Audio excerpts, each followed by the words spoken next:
ॐ ह्रीं अरहं रमोचिनाणं रमो णाणगुरुणं रमो विद्यासायरम्। मूकमाटी महाकाव्य। मूकमाटी महाकाव्य में महाकवि आचार्य भगवंत ज्ञान सागर जी महाराज के परम शिष्य आचार्य भगवंत गुरुदेव श्री विद्यासागर जी महर्षि राज छोटे छोटे से पामर और पतित जीवों के जीवन को सर्वोच्च शिखर तक पहुंचाने वाली सुंदर कविताओं का रसास्वादन करा रहे हैं। इसी क्रम में हमने रसी और रसना अर्थात जिह्वा इन दोनों की संवाद को देखा। आइए अब बाल्टी जो है वह कुएं की ओर जा रही है, तो कुएं में बहुत सारी मछलियां भी हैं, तो उनके बीच में कुछ संवाद होता है, उसे यहाँ पर आचार्य भगवंत प्रकट करते हैं। आइए देखते हैं। Page number 66। इधर यह क्या हुआ, स्निग्ध स्मित मति वाली काया की छाया शिल्पी की सुदूर कूप में स्वच्छ जल में स्वच्छंद तैरती मछली पर जा पड़ी। मछली की मूर्धना ऊपर हो उठी और उसकी मानस स्थिति भी ऊर्ध्वमुखी हो आई, परंतु उपरिल काया तक मेरी काया यह कैसे उठ सकेगी, यही चिंता है मछली को। जड़ काया जड़ है ना, जड़ को सहारा अपेक्षित है और वह भी जंगम का। और सुनो, काया से ही माया पली है, माया से भावित प्रभावित मति मेरी यह मति सन्मति हो सकती है, माया उपेक्षित हो तो। अब यहाँ पर मछली के कुएं के पास उधर क्या हुआ, स्निग्ध स्मित मति वाली अर्थात जिसकी बुद्धि अच्छी विकसित है, सुंदर है, ऐसा वह कुंभकार क्या करता है, कुएं की ओर बढ़ता है, तो उसकी परछाई छाया कुएं में पड़ती है।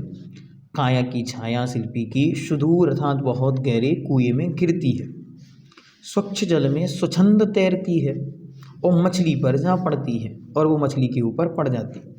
तब मछली अपनी मूर्धार अर्थात मस्तिष्क को ऊपर उठाकर देखती है, क्या देखती है, और उसकी मनस स्थिति भी ऊर्ध्वमुखी हो आई। अब वो सोचती है कि मुझे भी ऊपर की ओर जाना है, लेकिन कैसे जाना है, तो यह चिंता उसको हो उठी। क्यों?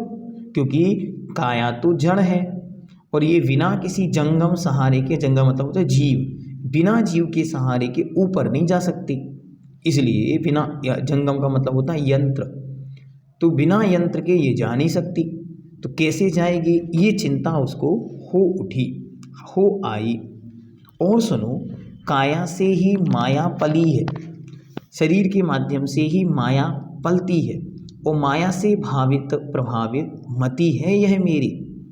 मति सन्मति हो सकती है यदि माया उपेक्षित हो जाए। बाल्टी हाथ में ले शिल्पी कुएं की ओर थोड़ा झुकता है कि शीतल शांत एवं विकसित बुद्धि वाले शिल्पी के शरीर की परछाई गहरे कुएं के सूक्ष्म जल में तैरती हुई मछली के ऊपर पड़ती है। मछली का मुख ऊपर हुआ और उसके मन में ऊपर धरा पर जाने का विचार उत्पन्न हुआ, परंतु शिल्पी के पास तक में मेरी काया कैसे उठ सकती है, क्योंकि काया जड़ क्रियाशून्य पौद्गलिक और चैतन्य शून्य परमाणुओं स्कंधों से निर्मित है, उसे चेतन जीव का सहारा अपेक्षित है। यही चिंता मछली को सता रही है। काया अर्थात शरीर से ही सारा संसार वशा है, काया छूट जाए तो परमात्म दशा सिद्धत्व की प्राप्ति हो सकती है। संसार के झूठे आकर्षण में लीन, उसी से प्रभावित मेरी बुद्धि हो गई है। काया से ही माया पली है, और माया से भावित प्रभावित मति मेरी यह सन्मति हो सकती है। माया उपेक्षित हो तो, माया मतलब है संसार, इसकी वशावट, इससे थोड़ा ऊपर उठे तो मुझे कुछ प्राप्त हो, लेकिन इससे ऊपर उठना वह चाह ही नहीं रही है। लेकिन मछली के मन में आया कि अब कुछ स्पेशल करना है। आगे, अंधकूप में पड़ी हूँ मैं, कुरूपता की अनुभूति से कूप मंडूक सी स्थिति है मेरी। गति मति और स्थिति सारी विकृत हुई हैं। स्वरूप स्वभाव ज्ञात कैसे हो, ऊपर से प्रेषित होकर मुझ तक एक किरण भी तो नहीं आती। और मछली के मुख से निकल पड़ी दीनता घुली धुनी की, इस अंधकूप से निकालो इसे कोई, उस हंस रूप से मिला दो इसे कोई। अब इस रुदन को कोई सुनता भी तो नहीं, अरे कान वालों सब बहरे हो गए क्या। एक एक पंक्ति बहुत सुंदर, आचार्य जी एक एक पंक्ति के माध्यम से एक बहुत सुंदर जीवन दर्शन हमारे सामने रखते। मछली सोच रही है कैसे मैं यहाँ से ऊपर जाऊँ, कैसे मेरा कल्याण पथ प्रकाशित हो, कैसे मैं भी कुछ अपने जीवन में कर पाऊँ। अरे मेरा ये जीवन भी तो सुंदर बने, कैसे बने। तो कहती है, इधर अंधकूप में पड़े पड़े क्रोध मान आदि कुशित निंदित बुरे भावों के अनुभव से, कुरूपता की अनुभूति से क्या हो गई, कूप मंडूक सी स्थिति है मेरी। कूप मंडूक सी संकुचित विचारधारा हो गई है मेरी। कूप मंडूक क्या होता है, कूप मतलब कुआं, मंडूक मतलब होता है मेंढक, कुएं में रहने वाला मेंढक। जो कुएं में रहने वाला मेंढक होता है उसका सारा संसार बस वो कुआं होता है। उससे यदि कोई पूछे कि दुनिया में सबसे बड़ा समुद्र कौन सा है, तो वो कहता है जिस कुएं में मैं रहता हूँ। तो ये कूप मंडूक शब्द जो है वो विचारधारा की जिनकी संकीर्णता होती है, जिनमें उन्नति नहीं होती, जिनकी विचारधारा उन्नत नहीं होती, उन सब के लिए कूप मंडूक शब्द का प्रयोग किया जाता है। कूप मंडूक से संकुचित विचारधारा हो गई है मेरी, गतिमति और दशा सब कुछ तो बिगड़ी है। फिर मुझे निज स्वरूप का ज्ञान कैसे हो सकता है। ऊपर से भेजी प्रकाश सम्यक ज्ञान की एक भी किरण तो मुझ तक नहीं आती। और मछली के मुख से दीनता घुली ध्वनि निकल पड़ी कि कोई इसे इस अंधकूप से निकालो और परमात्मा स्वरूप से मिला दो। इस अंधकूप से निकालो इसे कोई, उस हंस रूप से मिला दो इसे कोई, मुझे परमात्मा से मिला दो। ऐसे इस रुदन को कोई सुनता भी नहीं। अरे कान वालों सब बहरे हो गए क्या, कान वालों सब बहरे हो गए जो मुझे कोई सुन ही नहीं रहा है।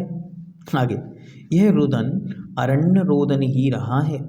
ऐसी सोच पुनः विकल्पों में डूबती है मछली, और उस डूबन में एक किरण मिल जाती है उसे की सारहीन विकल्पों से जीने की आशा को खाने के लिए विष हो मिल जाता है। और चिरकाल से सोती कार्य करने की सार्थक क्षमता धैर्य तिथिवएं खोलती है अपनी आँख। दृढ़ संकल्प की गोद में ही बस कृत संकल्पता हुई मछली ऊपर भू पर आने को। अब क्या कहती है, ये रोना कैसा है, यह कोई प्रति आवाज नहीं आई, सहारे का संकेत भी नहीं मिला, तो यह मेरा रोना कैसा है। अरण्य रुदन, अरण्य रुदन मतलब होता है जंगल में रोना। कोई घनघोर जंगल में रोया तो किसे पता, क्योंकि जिसने रोया उसके सिवा कोई था ही नहीं वहाँ पर। तो ऐसे ही मछली के साथ हुआ कि मछली ने अपनी सारी व्यथा तो कह दी, लेकिन सुनने वाला कोई नहीं था, इसलिए मछली सारे विकल्पों में फिर से डूब गई। रोना जंगल में रोने के समान निष्फल रहा, यूँ विचार कर पुनः विकल्पों में डूबती जाती है मछली।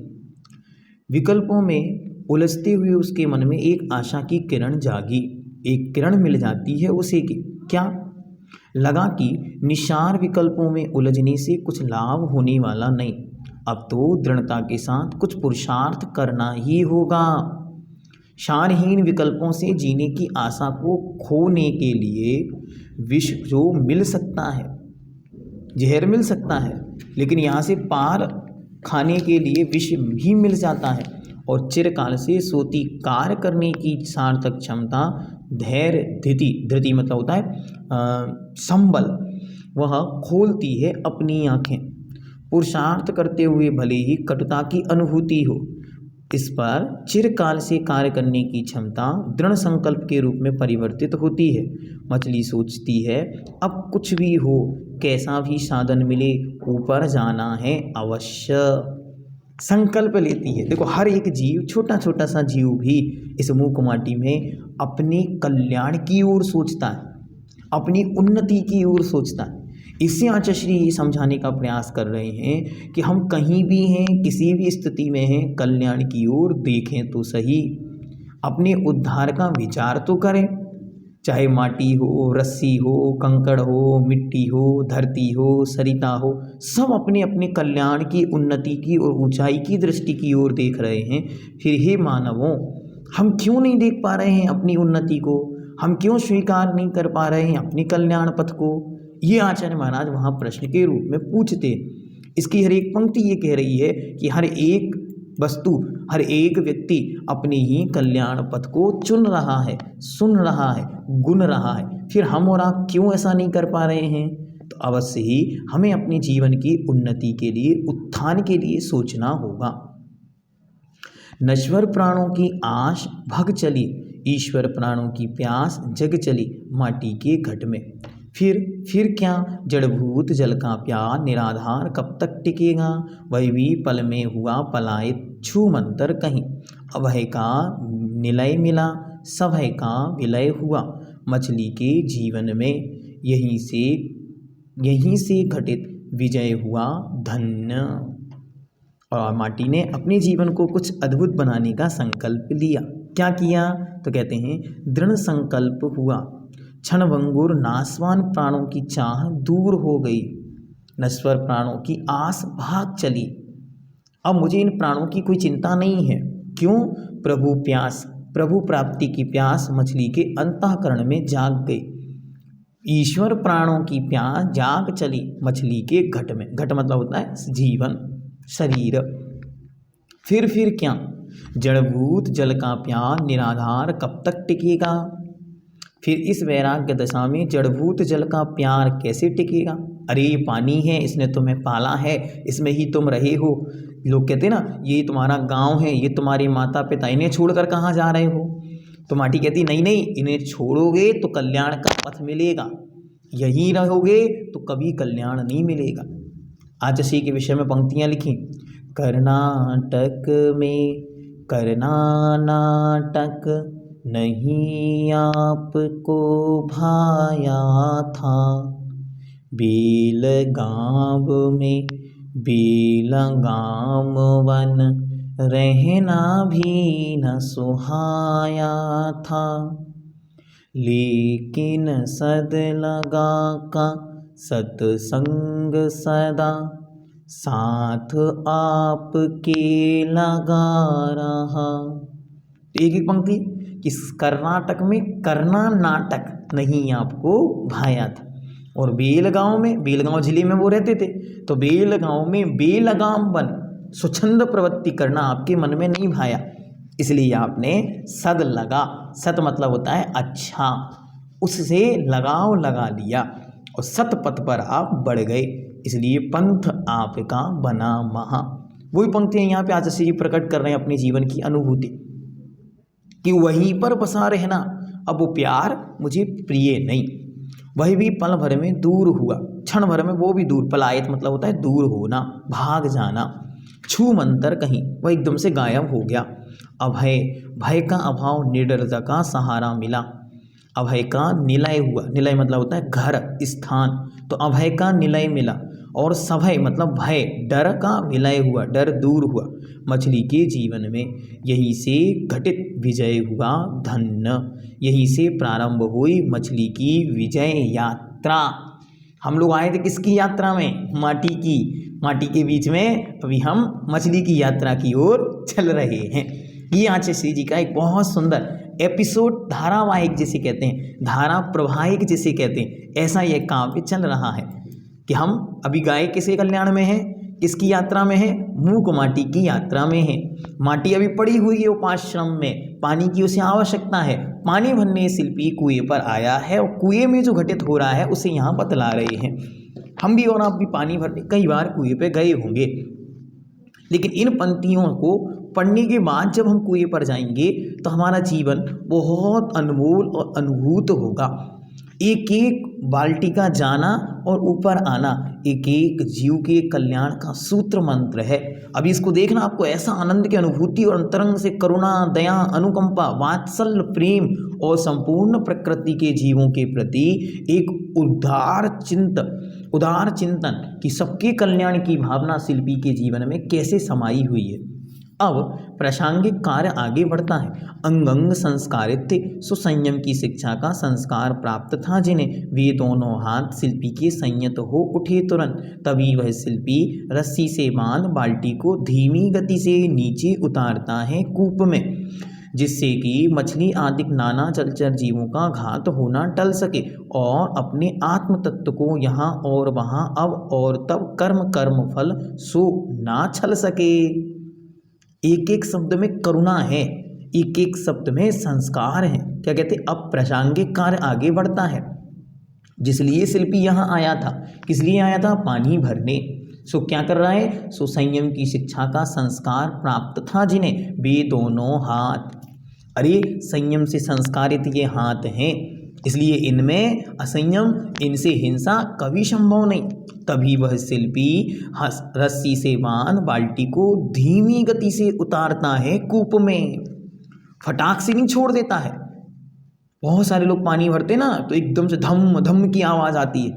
यहाँ क्या सुंदर प्रोसेस बता रहे हैं, धीमी गति से सुंदरता से वह नीचे नीचे पहुँचाता है कूप में, कुएं में, जिससे कि मछली आदि नाना जलचर जीवों का घात होना टल सके और अपनी आत्म तत्व को यहाँ और वहाँ, इस लोक में और परलोक में, अब और बाद में, कर्म और कर्म के फल छल ना सके। अरे मछली है अब मर जाएगी तो होगा क्या?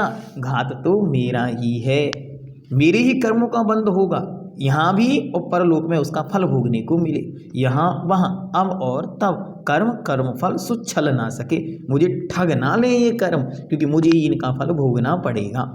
इतनी जागृति हो पानी भरते समय। पानी भरते समय से तात्पर्य है संसार में प्रत्येक क्रिया करते समय हमारा जीवन इतना सावधान बने। पूज्य आचार्य भगवंत विद्यासागर जी महर्षि राज एक स्थान पर विराजमान थे और कुछ ब्रह्मचारिणी बहनें यहाँ बैठी हुई थीं। आचार्य महाराज पाटा पर विराजमान थे। उन्हें लघु शंका जाना था। उन्होंने किसी को कुछ नहीं बोला और अपने स्थान पर खड़े हुए। जैसे खड़े हुए तो सारी बहनें खड़ी हो गईं, उठीं और उठकर इस तरफ आने लगी। आचार्य महाराज इस तरफ से फिर इस तरफ मुड़े। जब वो मुड़े तो किसी बहन को लगा कि हो सकता आचार्य को अंदर की ओर जाना हो, बाहर के स्थान पर। आचार्य थोड़े से बाहर गए, फिर अंदर आए तो सब बहनों को लगा कि क्या हुआ, तो बहनें थोड़ी थोड़ी सी बाहर की ओर आने लगी। आचार्य जी गए, पिच्छी को लगाया और कमंडलू हाथ में लिया। कमंडलू हाथ में लिया, गए, लघु शंका की और वापस आए। तब तक बहनें रूम में खड़ी रहीं। महाराज आकर वापस बैठे तो उनमें से एक ब्रह्मचारिणी बहन के मन में रहा, तो उन्होंने प्रश्न किया, गुरुजी आप हमसे भी तो कमंडल मांग सकते थे। तो आचार्य जी कहते हैं आपके पास पिच्छी कहाँ है? क्या कहते आचार्य जी? आपके पास पिच्छी कहाँ है? क्योंकि हमारे पास तो समिति है और वो समिति हमसे कहती है लख के गहे लख के धरे, अर्थात देख के उठाना और देख के रखना। लेकिन तुम्हारे पास पिच्छी नहीं है तो तुम क्या से परिमार्जन करोगे? इतनी सावधानी जिनकी चर्या में है उनके ही ये शब्द हैं जो कह रहे हैं शिल्पी से कि हे शिल्पी, ऐसे पानी की बाल्टी उस पानी में उतारना जिससे कोई जलचर जीव घात को प्राप्त ना हो जाए। एक एक जीव की रक्षा का संकल्प जिनके मन का आनंद बढ़ाता है। आगे लो, हाथों हाथ संकल्प फलीभूत होता सा, स्वप्न को साकार देखने की आस भरी मछली की शांत आंखें ऊपर देखती हैं। उतरता हुआ यान सा दिखा, लिखा हुआ था जिस पर धम्मो दया विशुद्धो तथा धम्मम शरणम गच्छामि। ज्यों ज्यों कूप में उतरती गई बाल्टी, त्यों त्यों नीचे नीर की गहराई में छटपट चले जाते प्राण रक्षण हेतु मंडूक आदिक अनगिन जलीय जंतु। क्या सुंदर पंक्तियां हैं। बाल्टी पर क्या लिखा है? बाल्टी पर लिखा है धम्मो दया विशुद्धो। धर्म तो दया से विशुद्ध होता है। धम्मम शरणम गच्छामि, मैं धर्म की शरण को जाता हूँ। ये पंक्तियां लिखी हैं उस बाल्टी के ऊपर। क्या हो रहा है? लो, हाथों हाथ संकल्प फलीभूत होता सा, स्वप्न को साकार देखने की आस भरी मछली की शांत आंखें ऊपर देखती हैं। उतरता हुआ यान सा दिखा, उसे ऐसा लग रहा है जैसे कोई हवाई जहाज मुझे लेने आ रहा हो। यान सा, कोई वाहन मुझे लेने आ रहा हो, क्योंकि उसे तो यहाँ से जाना है, उसे तो अपना कल्याण करना है। जब कल्याण की आस उसे लग गई है तो इसे कूप मंडूप से बाहर निकलना है। कैसे निकलूं? तो उसे लग रहा है कि कोई वाहन मुझे लेने आ रहा है, कोई यान मुझे लेने आ रहा है। बड़ी आनंद के साथ उसकी ओर निहारती है, जिस पर क्या लिखा है? धम्मो दया विशुद्धो तथा धम्मम शरणम गच्छामि। धर्म तो दया से विशुद्ध होता है तथा मैं धर्म की शरण को प्राप्त करता हूँ। कैसे धर्म की? अहिंसा धर्म की। ज्यों ज्यों कूप में उतरती गई बाल्टी, त्यों त्यों नीचे नीर मतलब पानी की गहराई में छटपट चलते जाते जल प्राण रक्षण हेतु मंडूक आदि अनगिन जलीय जंतु, जो जलचर जीव हैं, मेंढक आदि, वे सब यहाँ वहाँ भागने लगते हैं अपने प्राणों की रक्षा के लिए। किंतु वहाँ कुछ स्पेशल होता है। क्या होता है? किंतु हलन चलन क्रिया मुक्त हो निमेष अपलक निहारती है उतरती बाल्टी को। रसाधीना रसलोलुपा सारी मछलियां वे, भोजन इससे कुछ तो मिलेगा इस आशा से। कहते हैं सब तो भाग गए, लेकिन मछलियां सारी की सारी वहीं खड़ी हैं और यहाँ वहाँ कहीं नहीं दिखती। क्यों नहीं दिखती? क्योंकि उन्हें लग रहा है कुछ मिलेगा। तो हलन चलन क्रिया से भी मुक्त हो गई हैं। अनिमेष अपलक, बिना पलक झपकाए निहारती हैं बाल्टी को। वे कैसी हैं? रसाधीना, रसना इंद्रिय के अधीन है। रस लोलुपा, रसना की लोलुपी हैं वे सारी मछलियाँ। भोजन इससे कुछ तो मिलेगा इस आशा से। पर यहाँ क्या वांछना? खाली बाल्टी देखकर उसे नूतन जाल बंधन समझ सब मछलियां भागती भीति से। मात्र संकल्पिता वह मछली वहीं खड़ी, साथ एक को सखी है, उसके साथ एक की सखी है।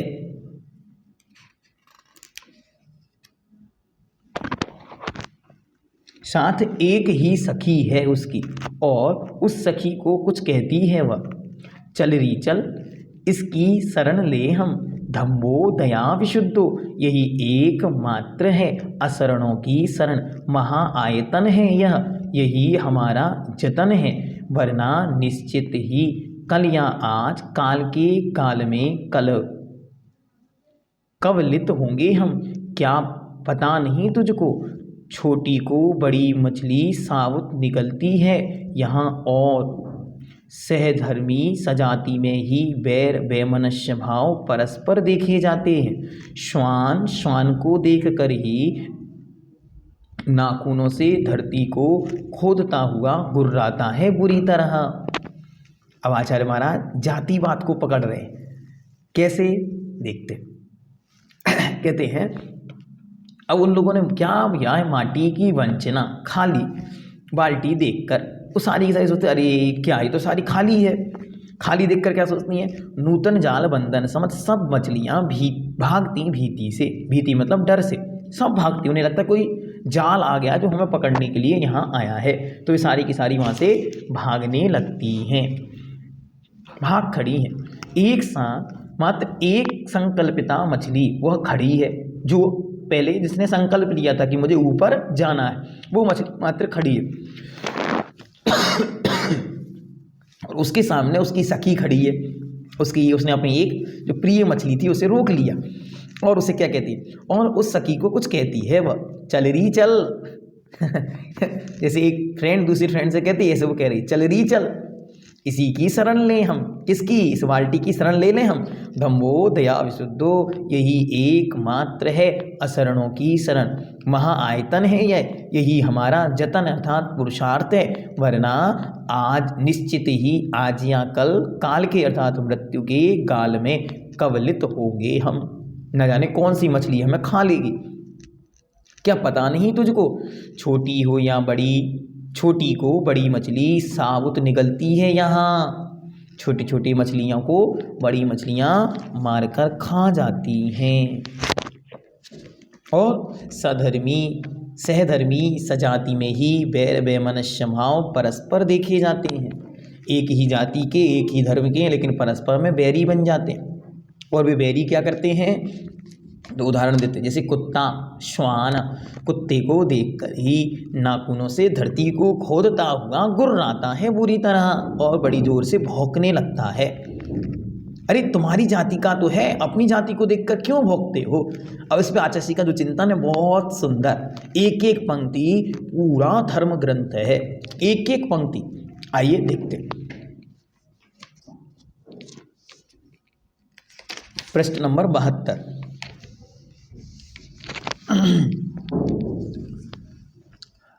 अब इस पर उसकी सखी बोलती है, अब उसने तो बोल दी अपनी बात, लेकिन अब सखी बोलती, क्या बोलती है, कथनचित बात सत्य है तुम्हारी, किंतु हमारे भक्षण से हमारी ही जाति यदि पुष्ट संतुष्ट होती है तो यह इष्ट है, क्योंकि अंत समय में अपनी ही जाति काम आती है। से सब दर्शक रहते हैं दार्शनिक बनकर, और विजाति का क्या विश्वास। आज श्वास श्वास पर विश्वास का श्वास घुटता सा देखा जा रहा है प्रत्यक्ष। और सुनो, बाहरी लिखावट सी भीतरी लिखावट माल मिल जाए फिर कहना ही क्या। यूँ तो मुँह में राम बगल में बगुला छलती है। दया का कथन निरा है और दया का वतन निरा है। क्या दूसरी मछली क्या बोलती है, इसको समझाती है। और सुनकर सहेली मछली कहती है, रे सखी किसी दृष्टिकोण से कथनचित, उसको भी स्यादवा नए अनिकान स्यादवा सब आता है उस मछली को, तो कहती कथनचित किसी दृष्टि से कुछ हद तक तुम्हारी बात सही है, परंतु इतना भी तो सोचो, यदि हमारे भक्षण से हमारी ही जाति पुष्ट और संतुष्ट होती है संपुष्ट होती है तो ठीक ही है हमारे लिए, क्योंकि अंत समय में अपनी ही जाति के लोग काम आते हैं और सब तो दर्शक बनी देखते रहते। फिर जिसे तुम शरण मान रही हो उस विजाति व्यक्तित्व का कैसे विश्वास किया जाए। लिखा तो धम्मोदया विशुद्धो हो सकता है ये जाल हो, पकड़ कर तुम्हें ले जाए। तो कहते हैं कैसे, क्योंकि आज तो सामने सामने ही प्रत्यक्ष में क्या हो रहा है, तो कहते हैं आज तो सामने ही श्वास श्वास पर विश्वास का श्वास घुटता सा देखा जा रहा है प्रत्यक्ष। आज तो सामने सामने ही प्रतिपल विश्वास टूटता देखा जा रहा है। बाहर जैसा लिखा हो वैसा ही असली माल मिल जाए तो फिर कहना ही क्या। भीतरी बाहरी लिखावट से भीतरी लिखावट माल मिल जाए फिर कहना ही क्या। अरे देखो तो यहाँ तो मुंह में राम बगल में बगुला छलती है।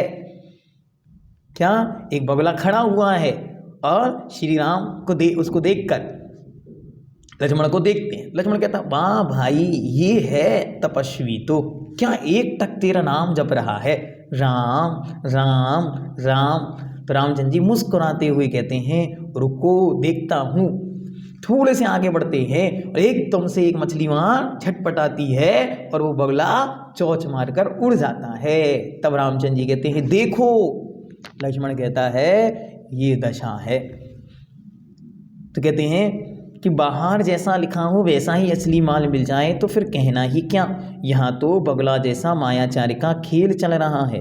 मुंह में राम का नाम जप होता है और बाजू में चाकू छुपाकर दूसरों का घात करने की बात मन में चलती रहती है। जीवन में सही सही दया का भाव होना और दया की बात करना दोनों पृथक पृथक हैं, अलग अलग हैं। दया होने में जीवन है और दया की बात करने में केवल दया का नाटक है। क्या अद्भुत पंक्तियां हैं। दया का कथन निरा है, निरा है मतलब अलग है, और दया का वतन देश अलग है। क्यों अलग है? आचार्य महाराज एक बहुत सुंदर संस्मरण पूज्यवर मुनि पुंगव सुधासागर जी महाराज के मुख से सुना था। एक बार अहिंसा भगवान महावीर का शायद जो 26 कुछ प्रोग्राम था, जन्म महोत्सव, शायद 2500वां 2600वां जन्म महोत्सव मनाया जा रहा था। तो उस समय अहिंसा पर बहुत बड़ी गोष्ठी रखी गई। उस संगोष्ठी में बहुत सारे विद्वान आए। उनमें से एक इस्लाम धर्म को मानने वाला एक बहुत बड़ा प्रोफेसर वहाँ पर आए और उन प्रोफेसर ने अहिंसा शब्द पर या अहिंसा धर्म पर ऐसा विशेष सुंदर अद्भुत व्याख्यान दिया कि सब लोग हतप्रह रह गए। अरे मुस्लिम लोग भी इतना अच्छा अहिंसा के विषय में जान सकते हैं क्या? उसने बहुत सुंदर लच्छेदार भाषण दिया। छुल्लक जी महाराज धैर्य सागर जी थे, उनसे रहा नहीं गया। धैर्य सागर जी महाराज ने तुरंत उसको बुलाया भाषण के बाद और उससे पूछा, जब आपने इतना सुंदर भाषण दिया तो फिर आपका आजीवन मांस का त्याग तो होगा ही, नॉन वेज तो आप लेते ही नहीं होंगे। वो कहता है नहीं महाराज, हमारे यहाँ तो नॉन वेज चलता है। तो महाराज कहते हैं ये पंक्तियाँ हमको याद आती हैं। दया का कथन निरा है और दया का वतन निरा है। अरे अहिंसा की बातें करने वाले, अहिंसा पर प्रवचन देने वालों के जीवन में भी अहिंसा हो अनिवार्य नहीं। पूज्यवर मुनिपुंगव सुधासागर जी महाराज कहते हैं बौद्ध धर्म दुनिया में अहिंसा के लिए बहुत पहचाना जाता है, लेकिन जब बौद्ध भिक्षु ने एक बार उनके कटोरे में किसी लिए मछली डाल दी तो उसके भिक्षु ने पूछा, भगवान अब इसका क्या करें? हे भंते अब इसका क्या करें? तो उन्होंने कहा, इसके प्राण तो निकल चुके हैं, तुम इसका भक्षण कर सकते हो। ये है अहिंसा। कैसी अहिंसा? कि इस दया का कथन निरा है और इस दया का वतन निरा है। दुनिया मात्र इसका कथन करती है, इसका पालन तो भगवत जिन शासन का अनुयायी ही करता है। इसलिए जिन शासन इतना महान है। ये पंक्तियाँ हमें अच्छी तरह जीवन भर के लिए याद रखनी है। एक मछली दूसरी मछली को संबोधित कर रही है ऐसा नहीं सोचना, बल्कि ये साक्षात भगवती जगत कल्याणी जिनवाणी हमें संबोधित कर रही है कि अपने जीवन के कल्याण के पथ को सुनो, समझो। इस जातिवाद में, इस पंथवाद में नहीं उलझना। अरे अपनी जाति का है तो गलत आदमी का भी सहारा मत बन जाना। देखो इसने कहा ना यहाँ पे, अपनी जाति अपने निमित्त से पुष्ट हो रही है तो मर जाओ, नहीं ऐसा नहीं करना। अरे चाहे अपनी जाति का हो चाहे विजाति हो, लेकिन हमें धर्म पहले हो बाद में बाकी सब कुछ हो। आज लोग जातिवाद पंथवाद के नाम पर, संतवाद के नाम पर संपूर्ण भगवत जिन शासन की अवहेलना अवमानना करने में लगे हैं। कुछ ग्रुप बना लिए, समूह बना लिए और उसमें ही जातिवाद पंथवाद संतवाद की गोटियां खेलते रहते, कूप मंडूक बनकर जीवन निर्वाह करते। हम और आप कम से कम इस पर्याय में, इस जीवन में भगवती जगत कल्याणी जिनवाणी का समागम प्राप्त किया है, तो इतना संकल्प अवश्य करें कि हम जातिवाद पंथवाद संतवाद आदि इन सब क्षुद्रवादों में नहीं फंसेंगे। इनसे पार होकर अपनी आत्मा के कल्याण का पथ चुनेंगे। ये आचार्य महाराज का यहाँ पर संदेश है। आइए आगे देखते हैं। Page number 673, 73 number page. एक में जीवन है, एक में जीवन का अभिनय। अब तो अस्त्रों शस्त्रों और वस्त्रों कृपाणों पर भी दया धर्म का मूल है, लिखा मिलता है, किंतु कृपाण कृपालु नहीं है। वे स्वयं कहते हैं हम कृपाण, हम में कृपाना। आचार्य जी कह रहे हैं कि एक में जीवन है, अर्थात एक में जीवन। ऊपर जो पंक्तियां कही उनको फिर से ध्यान रखना है। कौन सी पंक्तियां हैं? दया का कथन निरा है और दया का वतन निरा है। एक में तो जीवन है, अर्थात दया में जीवन है, और दूसरे में मात्र अभिनय मतलब ढोंग है। दया होने में जीवन है और दया की बात मात्र करना ये तो अभिनय नाटक है। अरे वर्तमान की स्थिति क्या बतलाएं आपको? अस्त्रों और शस्त्रों मतलब हथियारों, औजारों और वस्त्रों, कपड़ों पर, कृपाणों अर्थात तलवारों पर क्या लिखा है? तलवारों पर भी लिखा हुआ है धर्म ही दया, दया धर्म का मूल है। धम्मो दया विशुद्धो, तलवार पर भी लिख के टांग दिया। किंतु कृपाण कृपालु नहीं है, वह तलवार किसी पर कृपा करने वाली नहीं है। वे स्वयं कहती हैं हम हैं कृपाण, कृपा ना, हम में कृपा ना, हम में दया नहीं है। अरे और सुनो, कहाँ तक कहें अब, धर्म का झंडा भी डंडा बन जाता है, शास्त्र शस्त्र बन जाता है। अवसर पाकर और प्रभु स्तुति में तत्पर सुरीली बांसुर भी बांस बन पीट सकती है प्रभु पथ पर चलने वालों को समय की बलहारी है। क्या पंक्ति है! अरे जिसको धर्म का ध्वजा लेकर चलने के लिए डंडा दिया था वो क्या करेगा? झंडा निकाल के और उस डंडा से युद्ध करने लगता है। किसे मारता है? उस प्रभु पथ पर चलने वाले अपने सहधर्मी सजातियों को। और शास्त्र भी शस्त्र बन गए। उन शास्त्रों के आगम के प्रमाणों को, रेफरेंसों को निकालकर आपस में लड़ा रहे हैं अवसर पाकर। और प्रभु की स्तुति में जो प्रयोग की गई थी बांसुरी, वह बांसुरी भी बांस बन गई है और डंडा बनकर एक दूसरे से युद्ध करने के लिए, लड़ने के लिए आ गई है। आचार्य जी कहते क्या कहें इसे, ये तो मात्र समय की बलिहारी है। बस समय ही ऐसा है, बस ऐसा कह सकते हैं कि भैया कलयुग आ गया है। हम और आप कहते हैं ना, बस भैया कलयुग है, इससे बुरा और क्या होगा। उपर्युक्त प्रसंग में कवि ने वर्तमान परिस्थितियों में बढ़ते हुए भ्रष्टाचार, कालाबाजारी, व्यक्ति की बिगड़ती हुई मनोदशा, जातिवाद, पंथवाद, संतवाद का हृदय स्पर्शी वर्णन किया है। धर्म की आड़ में स्वार्थ सिद्धि करने वाले व्यक्तियों को भी यहाँ चपेट में लिया गया है। आचार्य जी ने किसी को नहीं छोड़ा, सबको यहाँ पे घसीट लिया, आ जाओ। और तुमने जो गड़बड़ किया उससे धर्म निंदित हुआ है। अरे धर्म क्या है और उसकी महत्ता, उसकी महिमा क्या है, ये तो समझो। नहीं समझने वालों, धर्म को बदनाम मत करो। धर्म का नाम लेकर, धर्मात्मा का नाम लेकर, आगम की कुछ पंक्तियां पढ़कर धर्म को भ्रष्ट मत बनाओ। भगवान कुंद देव जैसे महान आचार्यों की पंक्तियों को याद रखो। चुक्के छलमना घेतब्बम, एक पंक्ति का भी, एक शब्द का भी कोई अंतर है तो चूकने पर तुम छल ग्रहण नहीं करना। लेकिन हमने तो मात्र छल ही ग्रहण करके बैठ गए हैं। ये पंक्तियां तो बार बार पढ़नी चाहिए, मंदिरों के बाहर लिख देनी चाहिए। क्या, कहाँ तक कहें अब, धर्म का झंडा भी डंडा बन जाता है, शास्त्र शस्त्र बन जाता है। अवसर पाकर और प्रभु स्तुति में तत्पर सुरीली बांसुरी भी बांस बन पीट सकती है प्रभु पथ पर चलने वालों को, समय की बलहारी है। अब आगे, सखी की बात सुनकर मछली पुनः कहती है, क्या कहती है? अब उसकी बातें सुनते।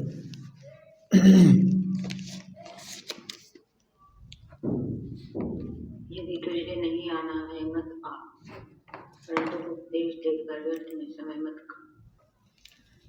यदि तुझे नहीं आना है मत आ, परंतु उपदेश देकर व्यर्थ में समय मत खा।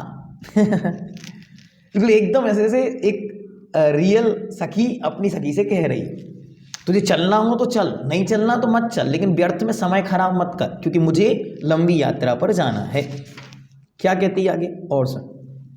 और सहेली के बिना अकेली ही चलती मछली सामयिक सुक्तियां छोड़ती हुई। और वो उसे अपने साथी को छोड़कर अकेली ही उस बाल्टी की ओर बढ़ती है। सामायिक कुछ सूक्तियाँ छोड़ती हुई, सामायिक मतलब उस समय जो विचारने योग्य हैं, उस समय जो करने योग्य हैं, कहने योग्य हैं, उन पंक्तियों को कहती हुई वो आगे बढ़ती है। क्या कहती है देखते हैं। प्रत्येक व्यवधान का समाधान सावधान होकर सामना करना नूतन अवधान को पाना है, या यूँ कहे इसे अंतिम समाधान को पाना है। गुणों के साथ अत्यंत आवश्यक है दोषों का बोध होना भी, परंतु दोषों से द्वेष रखना दोषों का विक्षण है और गुणों का विनशन है। कांटों से द्वेष रखकर फूल की गंध मकरंद से वंचित रहना अज्ञता ही मानी है, और कांटों से अपना बचाव कर सुरभि सौरभ का सेवन करना विज्ञता की निशानी है, सो बिरलों में मिलती है। क्या कहती है? बहुत सुंदर पंक्तियाँ और छोड़ती है। जीवन में आने वाली प्रत्येक बाधा का जागृत रहकर मुकाबला करने से ही कुछ नया खोजा जा सकता है। प्रत्येक व्यवधान मतलब बाधा का सावधान जागृत होकर सामना करना, नूतन अवधान को पाना है, नई शुरुआत को प्राप्त करना है, या यूँ कहो इसे अंतिम समाधान को पाना है, यही लास्ट प्राप्ति का उपाय है, या यूँ कहो कि समस्याओं का अंतिम समाधान पाया जा सकता है। और आगे सुनो, गुणों के साथ अत्यंत आवश्यक है दोषों का बोध होना भी। विन जानन्ते दोष गुणन को कैसे तजिए गहिए, जब जानोगे नहीं तो ग्रहण और छोड़ने की प्रक्रिया कैसे पूर्ण होगी। जो व्यक्ति बाधाओं से डरकर आगे बढ़ने का मन ही नहीं बनाता, वह कभी भी अपने जीवन को उन्नत या अच्छा नहीं बना सकता। संसार में अच्छे बुरे सभी प्रकार के लोग रहते हैं, गुण हैं तो दोष भी हैं, अतः गुणों के साथ दोषों का ज्ञान भी अनिवार्य है। किंतु दोषों से द्वेष रखना दोषों का विकसन है। दोषों से भी द्वेष रखोगे तो वे दोष बढ़ते रहेंगे, किंतु दोषों से द्वेष रखना, उन्हें सदा बुरा ही कहते रहना, अपने दोषों को बढ़ाना है और गुणों का विनशन है, अर्थात गुणों का नाश करना है। कैसे? उदाहरण देते, कांटों से द्वेष रखकर फूल की गंध मकरंद से वंचित रहना अज्ञता मतलब अज्ञानता ही मानी जाती है।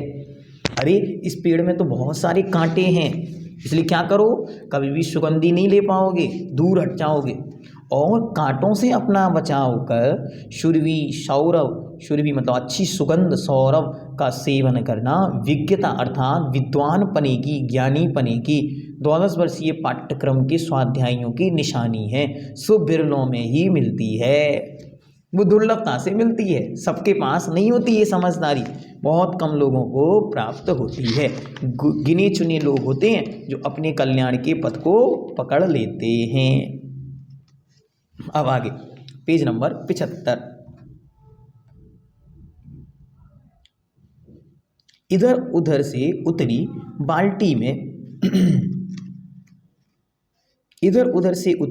बाल्टी में पानी और पानी में बाल्टी पूर्ण रूप से दोनों अवगाहित होते हैं।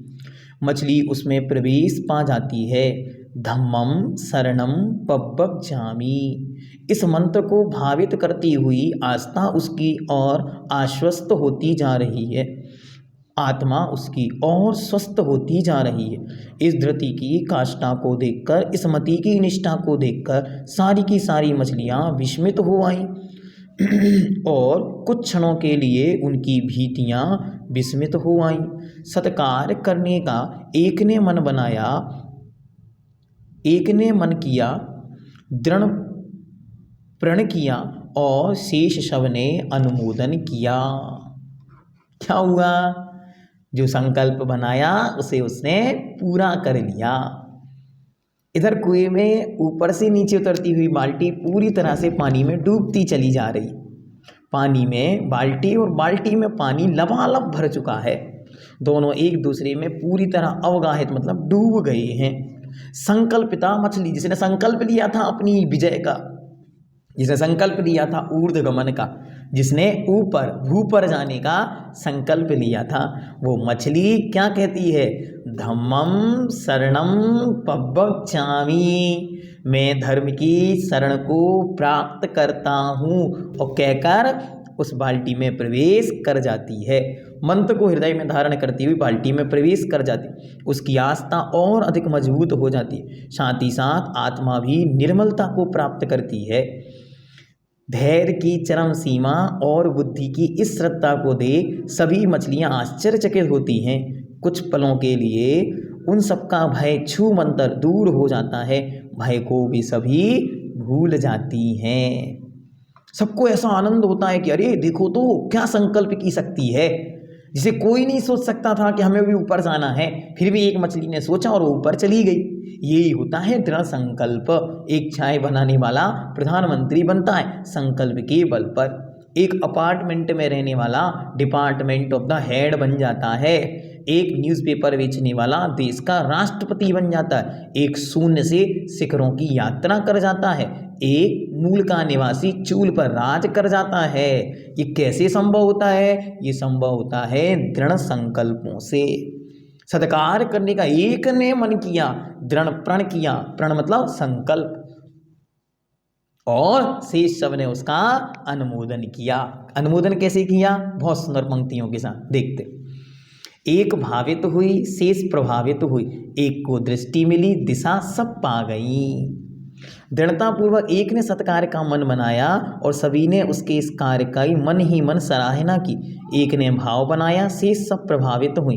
एक को सन्मार्ग मिला, शेष सभी मछलियां दिशा पा गई। कि अरे कल्याण का पथ तो ये है, हमें भी अपने कल्याण के विषय में सोचना। एक ने कल्याण किया, सबको दिशा मिल गई। ये आचार्य किसको कह रहे हैं? एक विद्याधर ने दीक्षा ली, सारा परिवार को दिशा मिल गई। भाभी मुनिवर पिता आपके, भाभी आर्या थी माता, भाभी ब्रह्मचारिणी बहने, भाभी मुनि दोनों भ्राता। क्या पंक्तियां हैं? ये पंक्तियां उनके जीवन से जुड़नी है। एक गया है, सबको दिशा देकर गया। एक भावित हुई, शेष प्रभावित हुई। एक को दृष्टि मिली, दिशा सब पा गए। सबको पता चल गया यही मार्ग है, मुक्ति इसी से मिलती है। जो रह गया था गृहस्थ में, वो भी बाद में मुनि उत्कृष्ट सागर के रूप में महावीर भैया आ गए। क्यों? मार्ग मुक्ति का यही है। गृहस्थी में जाना तो मजबूरी है, मुक्ति का मार्ग तो मुनि मुद्रा ही है। ये दृढ़ संकल्पित हो गए। दया की शरण मिली, जिया में किरण खिली, और सबकी सब उजली ज्योति से प्रकाशित हुई। स्नात स्नपित हुई, भीतर से भी बाहर से भी तत्काल। संकल्पिता मछली को दया धर्म का सहारा मिला। मन में एक नई किरण प्रस्फुटित हुई और सभी मछलियां उस उजली ज्योति से प्रकाशित हुई, मानो तत्काल बाहर और भीतर से नहाई गई हो। स्नत मतलब स्नात और स्नपित मतलब होता नहाना। तो ऐसी लग रही है सब अंदर बाहर से इस प्रकाश में, इस सम्यक ज्ञान की रोशनी में मानो सबने आज स्नान कर लिया हो। सबकी सब एकदम नहाई हुई, स्वच्छ और सुंदर सी दिखाई पड़ रही हैं। इस अवसर पर पूरा परिवार उपस्थित होता है।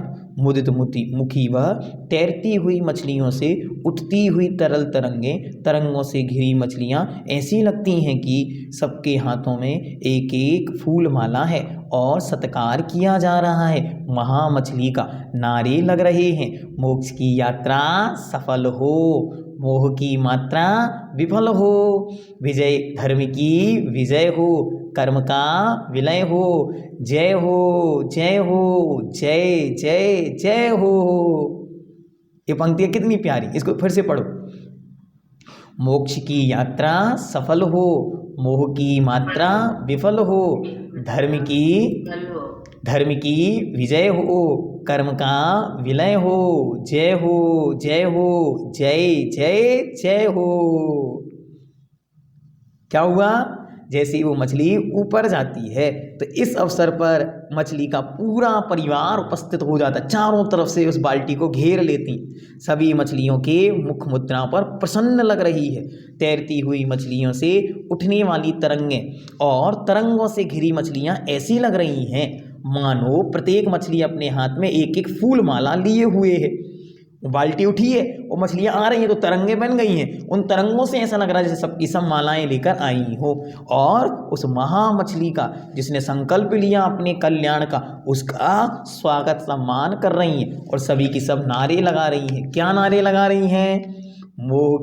मोक्ष की यात्रा सफल हो, ये तुमने जो मुक्ति की यात्रा चुनी है ये सफल हो जाए, और मोह की यात्रा, मोह की मात्रा, मोह का परिमाण, मोह का समूह विफल नष्ट हो जाए, धर्म की विजय हो, कर्म का विलय अर्थात नाश हो। जय हो, जय हो, जय जय जय हो, और सदा तेरी जय जयकार हो, क्योंकि तुमने जो किया है वो कोई विरला ही करता है, सबके बस की बात नहीं। लो समय निकट आ गया, बाल्टी वह यान शम ऊपर उठने को और मंगल कामना मुखरित हो मछली के मुख से। अब यान ऊपर की ओर जा रहा है, यहाँ से कहीं और मछली जा रही है, उसकी यात्रा का ये नया सूत्रपात है। अब समय आ गया है कि अब मछली को ऊपर की ओर यात्रा प्रारंभ करनी है। बाल्टी विमान के समान ऊपर उठने को है, मछली के मुख से निकल पड़ती है मंगल भावना। क्या कहती है देखते, यही मेरी कामना है कि आगामी छोरहीन काल में बस इस घट में काम ना रहे। देखो क्या मंगल कामनाएं करती, मंगल भावना भाती है कि हे भगवान, मेरी एक ही कामना है कि इस छोरहीन मतलब अंत से रहित अनंतकालीन भविष्य में कभी भी मेरे मन में काम यानी विषय वासना ना रहे।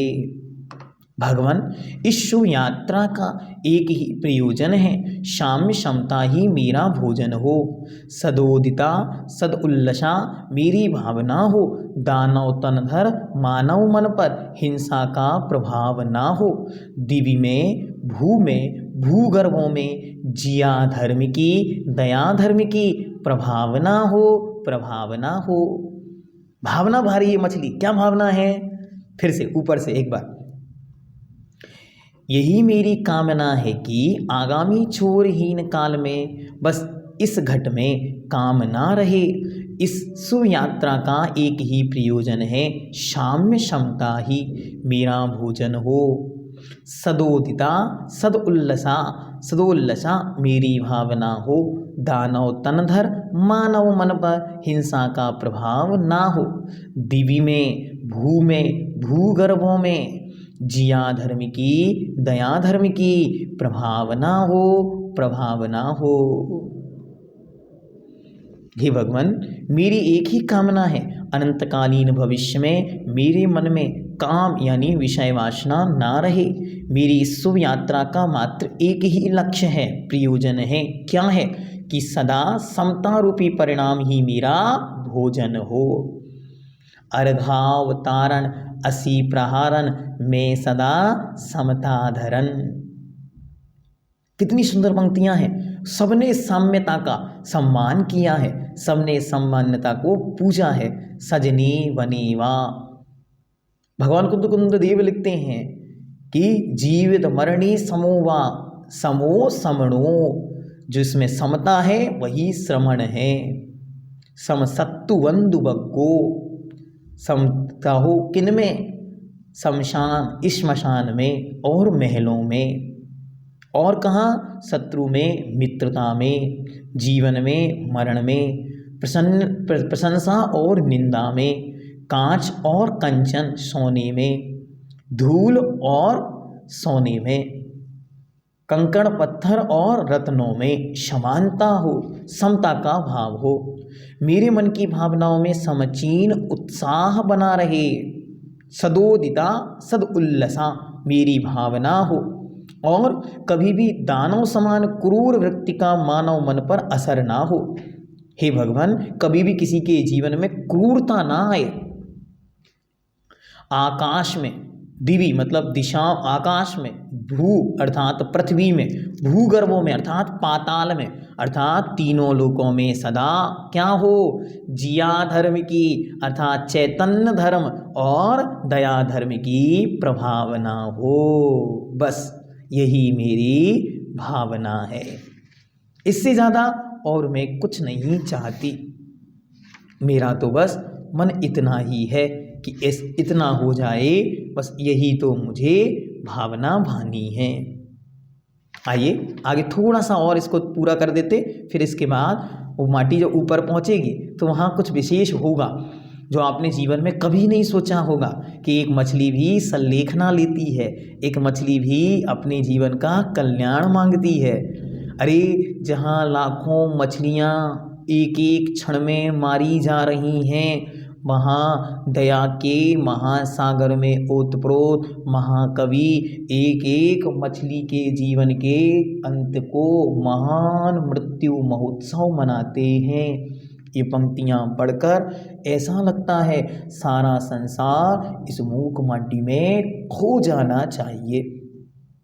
अरे जहाँ मछलियाँ, टिड्डे, बरइये और ये मुर्गे, बकरे, गाय, भैंस, इन जीवों पर जो अत्याचार चारों तरफ चल रहा है, उन पापियों को एक बार इस महाग्रंथराज मूक माटी का रसास्वादन करना चाहिए। उनके जीवन में धर्म के प्रति थोड़ा सा सम्मान तो आए, उनके अंतरंग में धर्म के प्रति आनंद तो छाए, उनके जीवन में कुछ प्राप्त हो, कुछ मिले, बस इतनी सी ही कामना है इस माटी की। लबालब जल से भरी हुई बाल्टी कूप से ऊर्ध्व गति वाली होती है अब, और वह ऊपर की ओर जाती है। जल से भरी हुई बाल्टी कूप से ऊर्ध्वगमन वाली होती है। पतन पाताल से उत्थान उत्ताल की ओर केवल देख रही मछली, जल का अभाव नहीं, बल का अभाव नहीं, तथापि तैर नहीं रही मछली। क्या सुंदर स्पंदन है। बाल्टी के अंदर मछली है, वहाँ पानी है, लेकिन फिर भी वो हिल नहीं रही है, शक्ति खत्म नहीं हुई है, लेकिन फिर भी वो कुछ नहीं कर रही है। भूल सी गई तैरना वह, स्पंदनहीन मति वाली हुई है। स्वभाव का दर्शन हुआ कि क्रिया का अभाव हुआ सा लगता है अब, अमंद स्थिति वाली होती वह। जैसी स्वभाव का बोध होता है वैसे ही विभाव में जाने का अभाव हो जाता है, फिर उसे कुछ करने का मन नहीं करता, अभी तो वह तो उससे सदा दूर हो जाती। पतन पाताल से उत्थान उत्ताल की ओर, ऊंचाइयों की ओर संकल्पिता मछली बाल्टी से ऊपर की ओर देख रही है। ना जल का और ना ही बल का अभाव है, किंतु तैर नहीं रही मछली वह। लगता है कि बुद्धि की चंचलता से दूर शांतमति वाली मछली वह तैरना ही भूल गई है। सच तो क्या है? सच तो यह है कि स्वभाव का दर्शन हुआ कि क्रिया का अभाव हुआ सा लगता है। जैसे ही स्वभाव की उपलब्धि होती है वैसे ही व्यक्ति विभाव को भूल जाता है। लगता है अब अमंद स्थिति वाली होती है, वह एकदम स्थिर हो गई है। ज्यों ज्यों स्वरूप वस्तु स्वरूप का ज्ञान होता है, त्यों त्यों मन, वचन और काय की चंचलता, सक्रियता कम होती चली जाती है।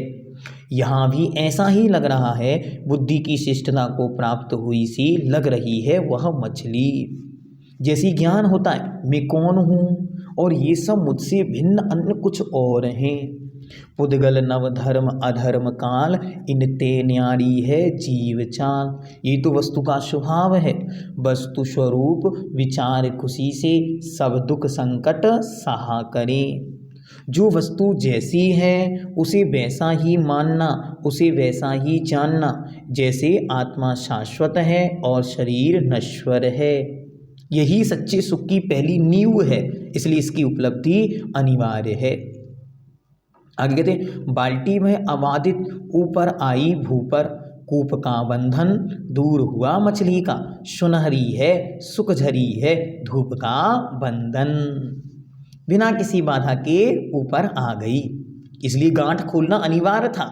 यदि गांठ लगी होती तो मछली ऊपर आने में बहुत डर जाती, हो सकता धक्का लग जाता, इसलिए गांठ खुलवाई थी रसना ने। अब कहते हैं मछली के लिए ऊपर कूप का बंधन, कुएं का बंधन टूट गया, दूर हो गया। मछली ने किया सुख को झराती विखेरती प्रांगण में फैली हुई सुनहरी धूप का दर्शन वंदन। रूपवती धूप की आभा को निरखती मछली सुख से भर जाती है। पूरा हुआ यह सुख का धूप की आभा से भावित हो। रूप का नंदनवन धूल का समूह हो, सिंदूर हुआ मुख का। मछली की आंखें अब दौड़ती हैं सीधी उपाश्रम की ओर। दिनकर ने अपनी अंगना को दिन भर के लिए भेजा है उपाश्रम की सेवा में, और वह आश्रम के अंग अंग को प्रांगण को चूमती सी सेवारत धूप। स्थूल है रूपवती रूप राशि है वह, पर पकड़ में नहीं आती।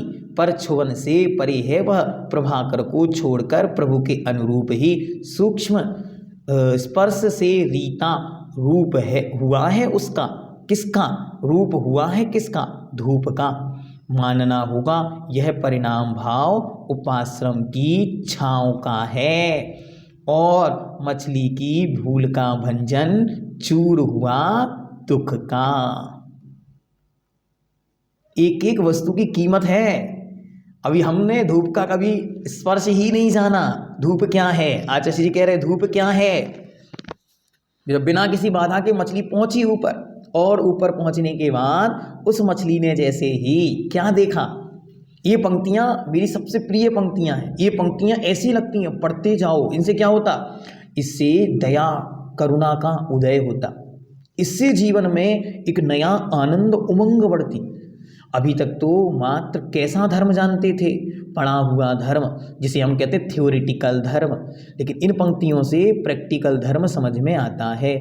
अभी तक सुना तो था कि वस्तु के प्रत्येक जीव प्रत्येक कण में धर्म विद्यमान है।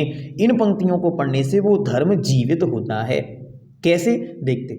मछली के लिए कूप का बंधन दूर हो चुका। मछली ने किया सुख को विखेरती प्रांगण में फैली सुनहरी धूप का दर्शन, और रूपवती धूप की आभा को निरखती मछली सुख से भर जाती है। धूप से मिश्रित धूल का समूह ही मछली के मुख का सिंदूर सा बना।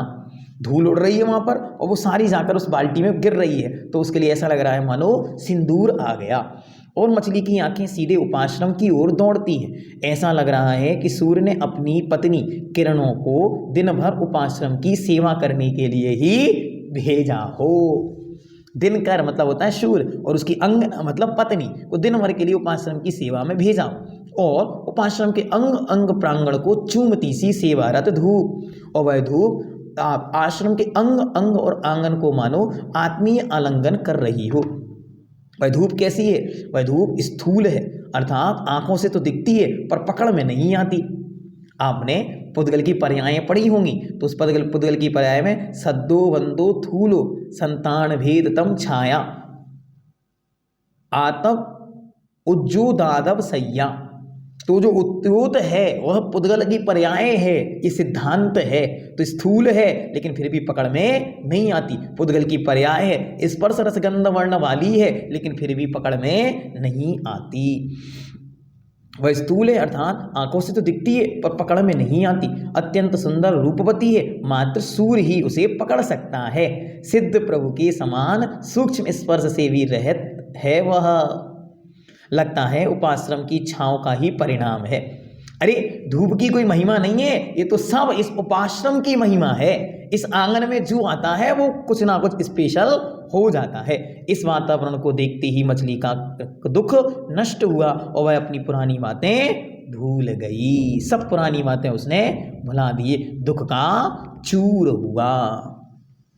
मछली प्रतीक है उस भव्य आत्मा का जिसके मन में संसार शरीर भोगों के प्रति उदासीनता आ चुकी है और वह मोक्ष मार्ग की ओर अपने कदम बढ़ाना चाहता है। मोही परिवारजन अनेक प्रकार से समझाते हुए उसे संसार मार्ग में ही रोक कर रखना चाहते हैं कि परंतु दृढ़ संकल्पित वह भव्य आत्मा संसार के सत्य को जानता हुआ गुरु के सानिध्य में पहुँच ही जाता है।